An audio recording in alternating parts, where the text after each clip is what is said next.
bring it. What's that? If you have any issues with your computer, bring it. Bring the computer? If you have any problems with it, bring it. There's no problems with it. Okay, well then there you go. Everything seems to be working. Yeah, it's working okay? Yeah, it does. It is. Yeah, that's cool. I haven't had no trouble with it. You get used to Windows 10? Yeah, I am, yeah. Yeah, it's good. Okay, good luck. Yeah, good darts. Okay, here we go. Let's see if I can get more than 10 points.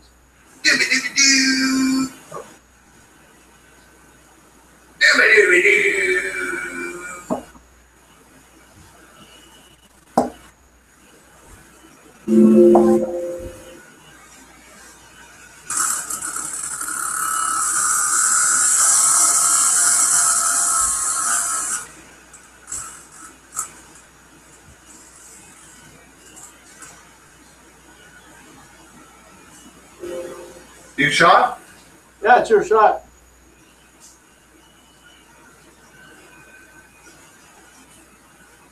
Okay, second. Come on, you're wasting electricity. Yeah, I'm trying to get it back here. Where'd it go? There it is. My bottle of water is getting dry and I'm running out of electricity.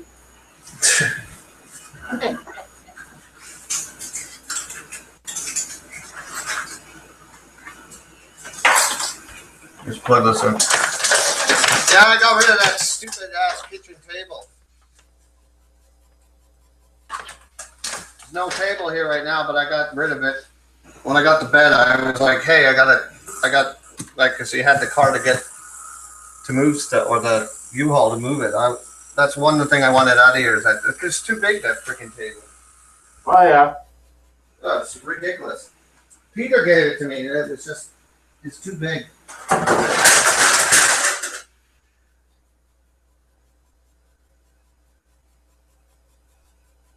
That wasn't good.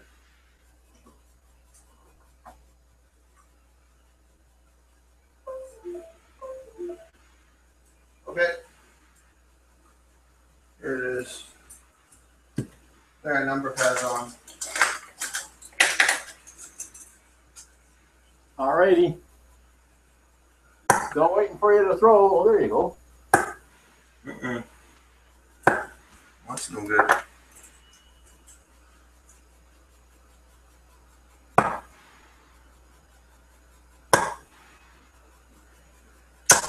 There we go. Of course it doesn't go through. Didn't go. Didn't work. There he goes. 60.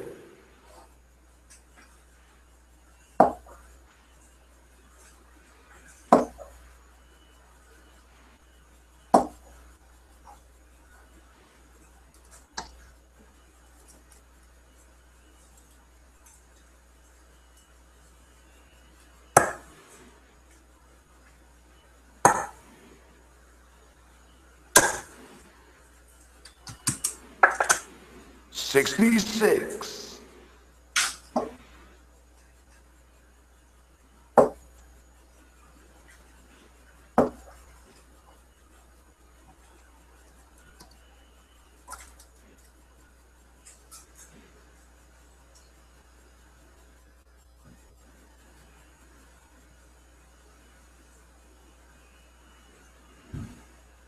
Something messed up.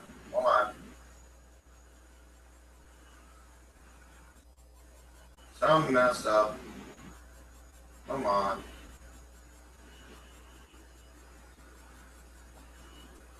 Yep. Okay, I'm good.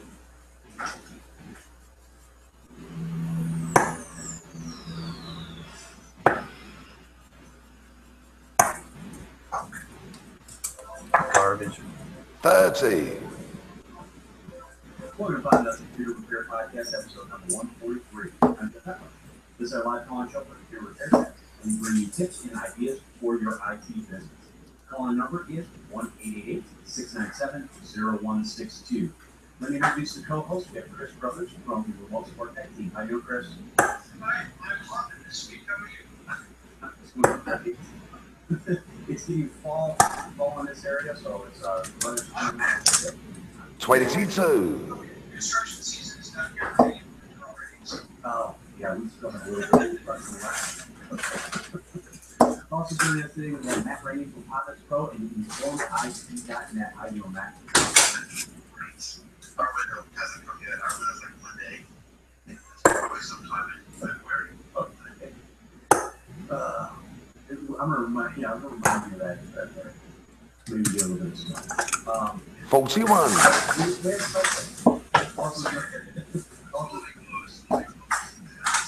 Oh my God. We love those areas. Also, joining us today, we have Alex Shimani from Invested.com. How you doing, Alex? Doing good. Not quite in winter like some folks, but certainly enjoying the changes. So yeah, it's kind of hot summer here. So Has it? Okay. 100. All right, well, let's go ahead and get started here. I want to let you guys remind you that Jetpack 5 members are Silver 5 is coming up Monday, September 14th at 12 noon Eastern Standard Time. Where you guys can meet fellow techs and business owners online, learn real ways to grow your IT business. You'll also hear Tales from the Trenches, learn sales and marketing tips you can actually use and chat online during the show with other techs. So that's what's going on. 72.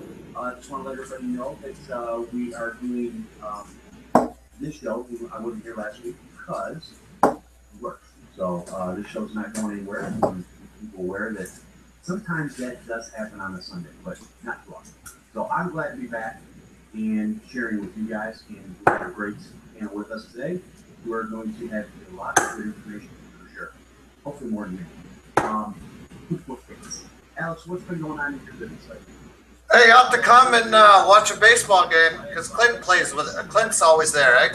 Oh, yeah. John? News websites. Huh?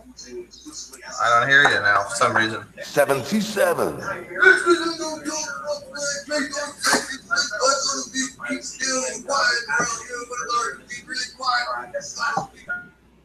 Firefox's chief of security inviting myself and a couple other folks to celebrate that we're bringing some sites into the Clint's always there. SSL only. So that was pretty neat. And so just some folks with radiator recoveries, they can be a little more John. especially if Yeah.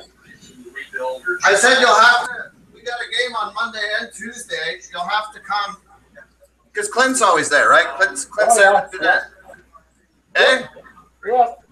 Yeah. devices so that they're no longer affected by the SSL logjam vulnerability, which can allow man-in-the-middle attacks on other countries to interfere with security. Okay, very cool. Now the SSL stuff, how are you doing that for the particular website? Well, it depends on what kind of website I'm running. Static sites are pretty simple. You just 3. in there and you want everything to redirect to SSL. But for dynamic websites that have database-driven content, like a lot of WordPress stuff, we're doing, you've got to go in and a lot of content to so all the content being pulled from the secure site, otherwise you can try to redirect it and things like that. So, basically a combination of enabling the server, having a certificate for SSL, and then also editing the site content through the database, search for a place, all the records. You need to go over to HTTPS. Now, is this a paid for certificate? Oh yeah, it's the best way to go. Oh, come on. You can always go around very large. 20. Run the front end of it. But ultimately, for your site security and client security, it's a big link to our secure certificate that shows the legit. And now, is that really expensive, or is it cheaper nowadays? It's not that bad. I mean, depends on what kind of site you're operating. There are SEO SSL on your website. They pay for itself, but the average SSL certificate can be anywhere between $75 and $50. There's no small one for just one website on the lower tier of security, or something that encompasses a whole domain with a higher tier of security. Now, is that for a specific length of time, or is that just? I'm really not sure how. I know we've got to move into this. Here we go again. No score. A lot of people look at it from a cost. They want to spend that money. Sure, and I think largely we'll be motivated as well stop just having such benefit from it. We're going to start having them require it as a path to get into being listed. And that's something we'll probably see in the next 3 to 5 years, especially because browsers like Firefox are making that push. Those certificates are going to have anywhere between 1 and 3 year renewal periods, depending on what you pay for. And usually there'll be some incentive to maximize your payment on that. So you can have like a 3 year and get 20% or 30%. Okay. Great. Very cool. Very interesting. Yes, definitely something to check into, especially if you're doing websites, for your customers. It's interesting also, a lot of folks are saying that Game shot and the first leg. the website insecurely, and if you're running a blog, you're running on the website, you log in, you're sending your user and password over the internet insecure so that anyone can intercept that information. Other sites that might be engaging in similar mechanisms. There's 35. malware into a browser, but it's easier over unencrypted connection than they can over encrypted. So there's a lot of security benefits. Good point. Very cool. All right, and Chris, what have you been up to in your business? Well, actually, for me, I've actually been focused on the back end this week. So a lot of the tech work done by Brad, which, luckily this is working. The biggest project that I know is that it's so anybody that's on your newsletter, nice 60. pricing for our larger accounts. And we work on enable. We're right now working on the mail service so that we can have reports mailed out to our clients and to their customers. And hopefully we will be able to set up fully branded, unmanaged dashboards for our clients as well, so they can handle their own enable. Very cool. Sounds exciting. 42. Now, as far as your business, are you still doing a lot of parts removals, or are you starting to get? You're doing some hardware there, right? At your shop. Yeah, we're doing a lot of the last time we had our hardware shop was Tuesday or Wednesday. We had a MacBook come in with a disk drive that was working. We got that fixed up. So yeah, we don't do a whole lot of hardware. We're not advertising for it. 45. So as far as remote stuff, it's a lot harder to move over and see the wall and things like that. What we have is that is so bad that whenever we get a virus rule, we should manage your scan. And a lot of them, we're not doing as many virus rules because we're getting these. Yeah, that's good to hear. So yeah, definitely. You want to protect your customer. 85. Not only monitor that, it's something that's going to take several hours of your day to do. So, you're definitely away from that. Obviously, you're a testament to that. Yeah, and you just have to keep improving. That's on my list of things that I've been working on this week. Next week is improving that new service automation. 26. All right, Mr. Rainey, what type of musical story do you have for us this week?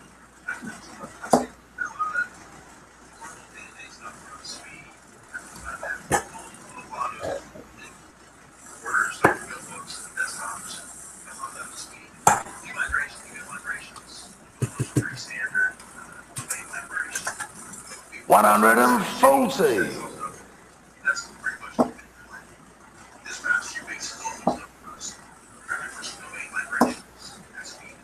Yeah, nice one, Johnny. Thanks, Ross. Yeah, good one for you there too, eh? Yeah, that's why I said nice one. Yeah. Back to backers.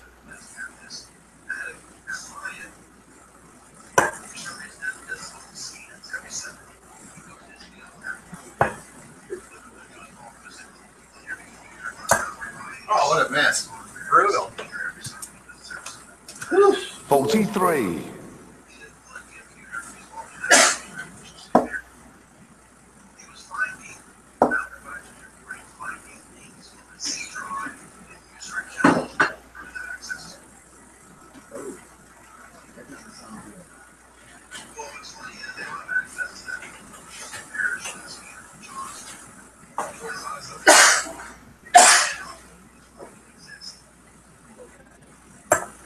Oh my lord, what I love double 10.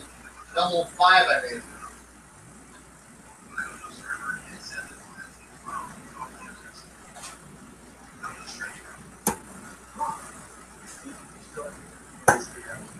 Oh well. Fuck. No score. Brutal.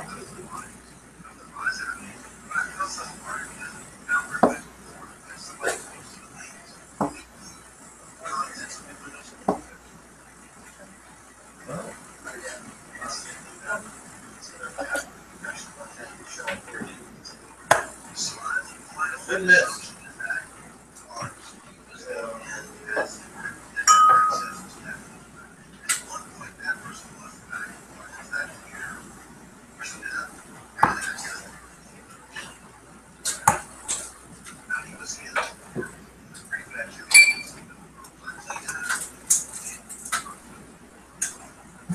Oops, didn't go through it. Alright. 17. 17.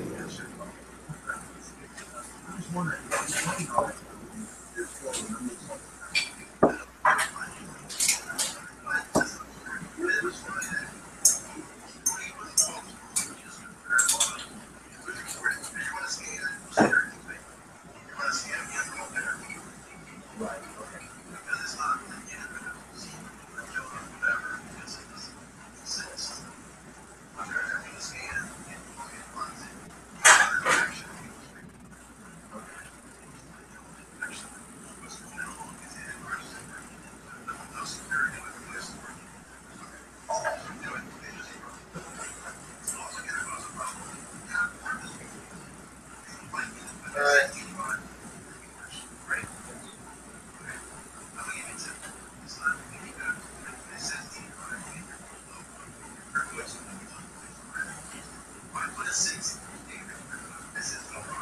Got it.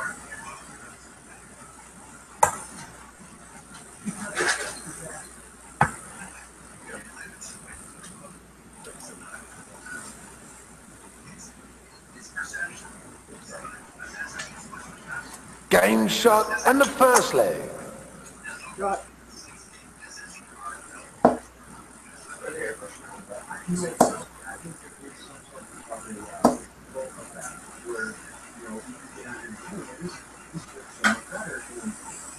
problem I have is, a lot of people are actually upgrading people, and I've heard this in different forms and things, that people are upgrading people to SSDs in their notebooks and stuff like that. I go, great. As long as you're making sure that you force them to have some sort of backup in place when they upgrade. Because here's the thing. If an SSD dies and it has data on it, I'm not getting that data off. I'm having to spend over $800+ to get the data off. If it's a spinning drive, when it starts to fail, 90% of the time I can get the data off. And this is without doing anything. Alex is an expert at this because he does data recovery all the time. But from my standpoint, if I just plug in a drive, most of the time I can get the files back from the spinning drive. SSD, I'm done. So a lot of people are, I don't know, they're setting people up for failure, I think, especially if you're not forcing them to have 60. It really is to do faster, but Yeah, these people who have the SSD drive installed, it's faster. I bet if just open Windows, it'd be faster as well. true. That's a good point. That's not The biggest difference is latency. SSDs don't have data somewhere on the planet or full data. So even with constricted throughput, there's going to be lower latency that allows you to be faster responsiveness, whether or not it's worthwhile. Yeah, that's what I'm sure. SSD drives in 60 notebooks too. Right. They could last 5 more years less than that. 26. For other reasons, but with data recovery in mind, really with SSDs, sometimes there's cost-effective data recovery possible. You're only going to spend, $200 to $500 per issue instead of say a controller or memory issue that to take the whole drive apart. And then also some of the more modern drives, you've got everything on one chip, and data recovery just becomes almost impossible on some of those modern systems. It's only now technically starting to come out and do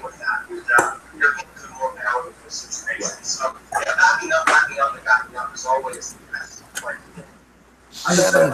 Like I said, I'm hoping that people who are selling these SSDs, putting them in people's computers, are saying, listen, we're doing this, your computer's going to work better, but we need to have some sort of backup system. Now, what would you guys say as far as how old computer be, or what's too old to not actually be upgraded to an SSD at this point? because I'm not here for, I would cut it off at anything 4.7 and anything that doesn't really have immediate benefits. I mean, if you're upgrading a machine that has a limitation of 48 gigs of RAM, the SSD is going to make a big difference because it's not going to be swapping out as much. It's going to be doing all that on a much faster drive instead of swapping out the source with the disk. So that can have immediate tangible benefits. Much more I think you just upgrade your RAM first, and then look at your storage if there's really an issue there. See, you know, and I didn't realize this, but when I hooked my SSD up to my test computer, where I had 32 gigs of RAM, for some reason, Windows thought it was a great idea to give me a 32 gig page file. Yes. So I'm like, are you kidding me? So it was eating up my small SSD that I had.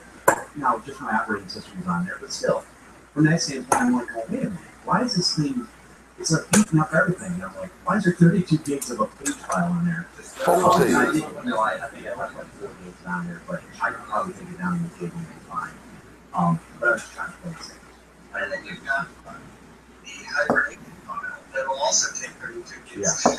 If you're just 64 gigs, Windows uses a scaling automatic page file management, so it'll start off at 1 to 1 with RAM, but it'll go all the way up to 2 to 1. So you could have wound up at some point with 64 gig file, 32 gig hibernation file, Right. your entire SSD. Yeah. And I don't know how many people actually know that, you know, Windows automatically does that, because I just installed the operating system. I didn't know, you know, so now I know, and it's something I look at for people that because I do replace hard drive boot SSDs for some people, and it's, you know, but my rule of thumb, I guess, would be probably no more than 3 or 4 years old. Anything more than that, I'm just now, you know what? Let's just do the machine at this point. I'll get a breathe new life into a dying computer. Right. That's it too. You gotta assess the health of all the components, because SSD is not going to be a magic pill that solves all the ails laptop. Right. Yeah. If you're at a Core 2 Duo, it's only going to do so good. Right. So it probably the next 15. It's old. All right, so let's see. When did you get heads up on the guys over at Repair Tech Solutions who make the awesome Tech USB and Tech Forward tool for doing system cleanups? It's launched Project Kabuto, and you can check it out at kabuto.io. That's KABUTO.io. And basically what Project Kabuto is something that you use in your business. You can sign up for a free account, they give you, a certain amount of license. In the background, when Windows has an error or a problem, it'll come up with a little nice little pop-up and tell your customer, say, hey, this is happening with your system. Why don't you go ahead and call your technician so that they can take care of it.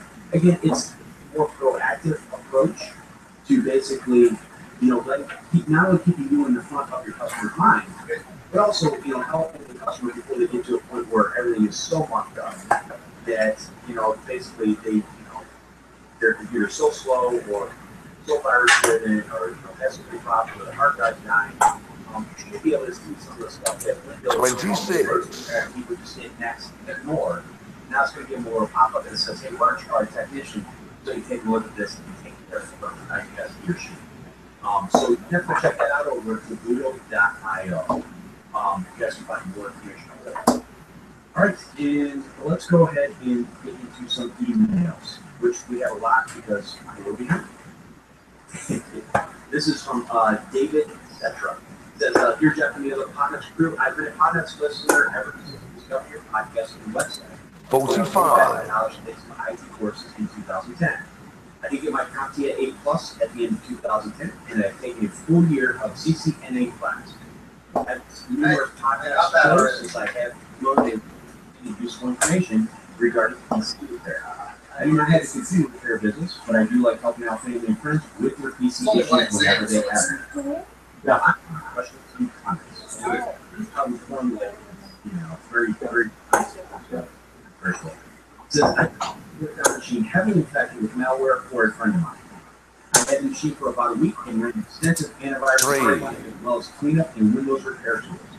I would estimate that all the scans I ran detected approximately over 10,000 plus threats, either Trojans, adware, spyware, puffs, registry, etc. How many threats, infections, etc. would you think would be enough to just opt for a fresh install? Anybody got an answer to that question before I go on? I don't know that there's a specific number. I think it really is more about what the infections are doing here. Okay. 100. What would you say to that? I would have to say that if you can still get into the computer, you don't need to install. Matt? There's a support, so it depends on how there's a specific number. I think it would start off at 1-to-1 with the RAM, but it'll go all the way up to 2-to-1. So you could have wound up at something like 64 gig. Oh, wow. 32 gig of Right. your entire SSD. Yeah. And I don't know how many people actually know that, Windows automatically does that. Because I just installed the app. 45. Now I know, and it's something I look at for people that I am. Because I do replace hard drives with SSDs. My rule of thumb, I guess, would be probably no more than 3 or 4 years old. Anything more than that, I'm not going to deal with it. It's just, now, you know what? Let's just get you a new machine at this point. Yeah, that's what I tell them. I'm going to redo life into a 9. Right. Well, that's you got to assess the components because that's the 45. solves all the else left. Right. Yeah. If you're a Core 2 Duo, it's not going to do so good. Right. It's like all the old XP times it's just slow. It's old. All right, so let's see. I want to give you guys a heads up on the guys over at Repair. 25. Who make the awesome Tech USB and Tech Warrior tool for doing system cleanups. It's Project Kabuto, and you can check it out at kabuto.io. KABUTO.io. And basically, what Project Kabuto is a something that you can use in your business. And you can sign up for a free account and they give you, a certain amount of licenses you can use. And basically, what it'll do is it'll set the system background, and when Windows has a error or a problem, it'll come up with a little nice little pop-up and tell your customer, say, hey, this happened in your system. Why don't you go ahead and call your technician so that they can take care of it? Again, it's a more proactive approach to basically, not only keep you in the front of your customer's mind, but also the customer before they get to a point where everything is so mucked up that, basically their computer's so slow or so virus ridden or, has so many problems, the hard drive's dying. You should be able to see some of the stuff that Windows normally alerts people and people just hit next and ignore. And that's going to give them a little pop-up that says, hey, why don't you call your technician so you can take a look at this and take care of it. So definitely check that out over at kabuto.io. You guys can find more information over there. All right, and let's go ahead and do some emails, which we have a lot of calls on the webinar. This is from David Cetra. It says, Dear Jeff and the other podcast crew, I've been a podcast listener ever since discovering your podcast and website, and going back to college to take some IT courses in 2010. I did get my CompTIA at Luke Plus at the end of 2010, and I have taken a full year of CCNA class. I've listened to numerous podcasts of yours since I have learned a lot of interesting and useful information. 38. I do not have a computer repair business, but I do like helping my family and friends with their PC issues whenever they have them. Now, on to my questions and comments. I like how you formulate very, very nice and precise. It's very cool. It says, I recently worked on a machine heavily infected with malware for a friend of mine. I had it for about a week, running extensive antivirus on it, as well as cleanup and Windows repair tools. I would estimate that all the scans I made detected over 3,000 plus threats, either Trojans, adware, spyware, puffs, 15. How many anthrax infection, etc., would you think that you not just opt for infection stuff? Did we got to answer that question before I go on? I don't know that there's a specific number. I think it really is more about what the infections are doing to the computer. Yeah. Right. How about you, Chris? What would you say to that? I would have to say that if you something that is a computer, you would be Matt? 45. a bunch of cookies, I don't care if it's 3,000. I don't know what it is and how it's affecting the computer. How long it's taking to get it back up. Most of I said they're business clients. I can write a computer, reinstall it, install it programs in 2 hours. So the virus infection may not take hours. It's not perfect. Right. And you got disk images. 38. They're pretty much Well, all I the mean, same. like 30 minutes. Oh, So good days. You know, the server, join it back domain, install their few business applications. And I am going to admit that this is going to be a situation. Whenever the corporate environment, actually came in on, say, the system there, all the data was sorted on the server, so it was reloaded and get it back. But 45. And I'll say from my standpoint, and the only times I've had a problem where I've actually had to do a reload in probably the past 5 years is, I should say, maybe in the past, is like Windows. And what I was having a problem with was when people were doing their own upgrades from Windows 8 to 8.1, usually the systems were infected at the time and they were screwed up anyways. And it broke some of the systems inside of Windows. Now, the systems that people were using, like modern, some of the modern apps, 55. but never give it back. It doesn't have everything. If something's not working and I see it, I'm going to get to the point where I make sure that it's working. And for some of the things I ran into, there was no way to fix them. There's just nothing out there at this time. So on those, I have to do a reinstall. But for the most part, I do a cleanup and yeah, it doesn't take me that long. 26. Because it's not, for me, it's, even though I've got a fast computer, just doing the updates and all that kind of stuff. That's really the long part. Even with a USB stick, most of them nowadays, you can actually load a system up in, 5 to 10 minutes. It's, getting all the updates down and making sure that everything is updated and ready to go. That's what I would rather do. 85. So, yeah, but I would say, like these guys said, it's all going to be based on situation. All right, so the second question is, can a system infected with so much malware actually cause certain AV tools not to detect everything in a first or second scan because some of the malware is hiding itself behind other infection? Right. So that I seem to notice that every time I ran another scan with the same tool after using another tool, the first tool was finding fewer. So this is where, not to say that I do, but this is where you have 52. viruses actually are. There it is, Ross. Will come with sister programs that sit in the background that you don't see. And as soon as you wipe the main antivirus or the main virus off, what it does is it knows and it'll reload it. And so you've got to find that. 60. Every resident I am will be right there at another point.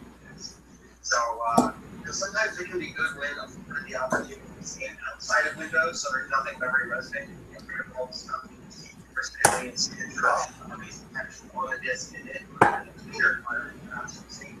Start running it some of your tools together. 41. Process, but you have to reinstall with Windows. You can also put your updates and even some of your basic programs into that and make it easier for a customer to get back up and running. Okay, so from dealing from a residential standpoint, having the image. So for me nowadays, and maybe I'm wrong, 60. it seems like it takes me just to keep up and actually make an image. It takes so long to do that. To me, it's just not worth my time to actually make the image with all the updates in it already. If you found a way that you can do that, and it's fairly, I don't know, or it's very easy to do where you have that image where it's ready to go, or you have some sort of schedule where you go, hey, I do a system every, once a month or 4 months. How do you do that? Usually about every month. Okay. And then at that point, obviously, I got all your How do you get that to run? 25. always get that yourself an hour or two. So that can be worth it if you're really, on the wire for business planning. They need to have this machine up in an hour or two. One way or the other, you got to make that a good judgment. Does it make more sense to try to get whatever off? And it's all this machine that will and truly be secure after I have, or is it better that they might be installed? So that's a situational thing that people said, but there's ways to make the install process. Now, from a business standpoint, I'd say I do it here, but you know what? 41. I'm sorry, but I'll get back to you when I get back. Yeah, that's what I'm saying. If you can back up that quickly, I'm going to recommend that they have replacement computers available if they need to.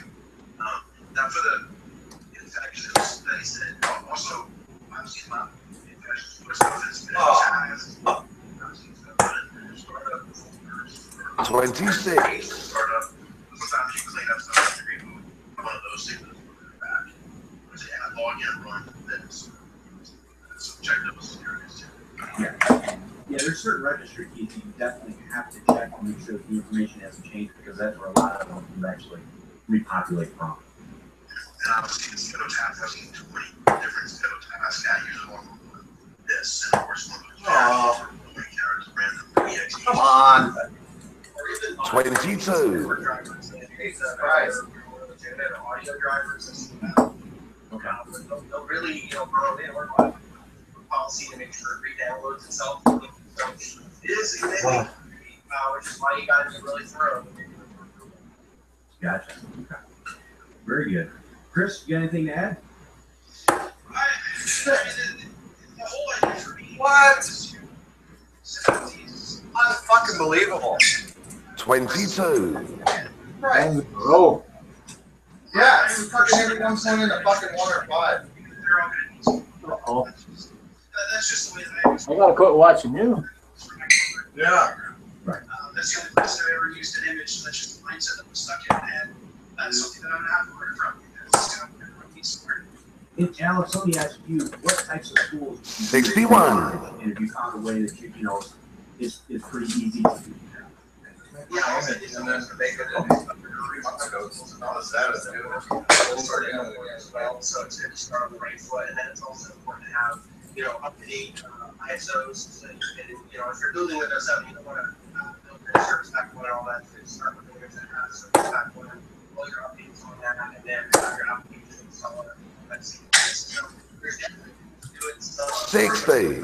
So the updates locally on like WSUS, and it's also good to have USB with all the blank applications as well. I mean, most of the rules I. Find, hey, I'm removing all these viruses, and you don't need to reinstall, but boy, is this computer out of date. And a lot of the times the computers come in with out of date. I think a little USB with WSUS help you automate. 22. Oh, I love it. 22. And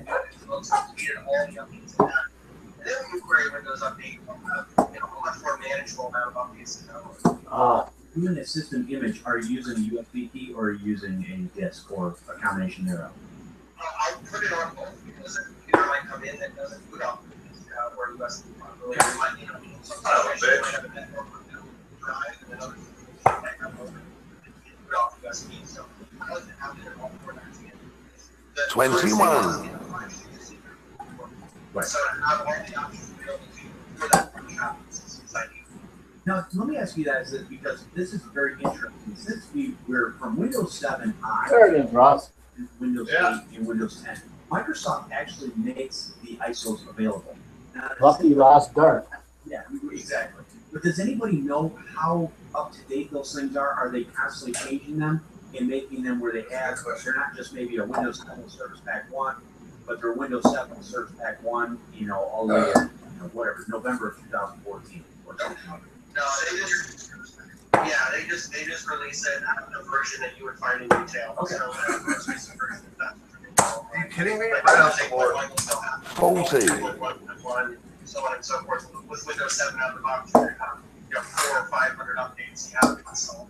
Gotcha. Okay. Good to know. Because yeah, I wasn't sure. I know that that's where I've been getting a lot of my ISOs is just directly from Microsoft. All right. What other Windows repair tools out there other than Tweaking.com's Windows All-in-One Repair? That's Chris's favorite. Yeah, it's the best. Oh, do tell, Chris. Do tell. 81.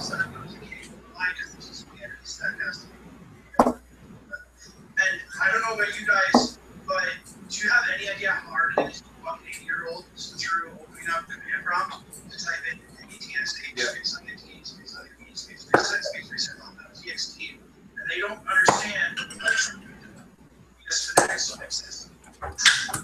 55. This is why, yep, Chris, this is why, thank God for people like you, because it's exactly why I don't do a lot of the most. There you go. Now, two very for another state about 2 months has the exact same problem. Yeah, I remember. Yep. What was the other thing that did? I'll think that, but there's actually 2 command line repairs. One of those 45. and then there's the other one, and you have to run both of them. You run an ADW cleaner because it's incorruptible. A lot of these automated tools I get super nervous about until we test it. And I will test it using our test machine from my desk because that's the only one from the computer that everything is working. And my secretary Hazen, she comes in her computer but that's just how it is. If you could avoid 7. repair tools like that, avoid them. Use little scripts for things that you can because I'm not going to say everything by hand. I'm everything by hand, and I'm working on 2 many systems at once, and it's just not feasible. But like use his tools together, the 57. I want to use the God damn it. 7. And have them next one, so that I want done. Yeah, I was gonna say, I use Oh, you guys. repair all-in-one tool is my last resort. If there's something that I cannot get working for some reason and I cannot find out where it's at, then I'll run it. Going back to the days of ComboFix. Now, my understanding, I didn't realize it, but a lot of people like ComboFix or virus fix. I never. I use ComboFix. 45. I already had machines cleaned, and there was some Windows. This was way back a long time ago. Since the Windows was broken, I would use ComboFix. It would fix the last couple things I needed, and then I moved on with my day. So I've never had a mess up the system where people that are using that for virus removal, yeah, get what you deserve. That's all I can say. Oh yeah. 41. Very good. Oh, I like to. oh, dear. I do like to have. I would say that his possibly it's not that bad. You don't want to check out every single thing. We're hoping for the best. You trust us. 43. You can predict what might go wrong. There it is, Ross. Whatever's going wrong is fixed. Uh-huh. And I think that's the important thing. That's something I want you to bring. That's it. One more. You Yeah, know, sure. What you're trying to actually accomplish. I'll make it smaller. Throwing Yeah.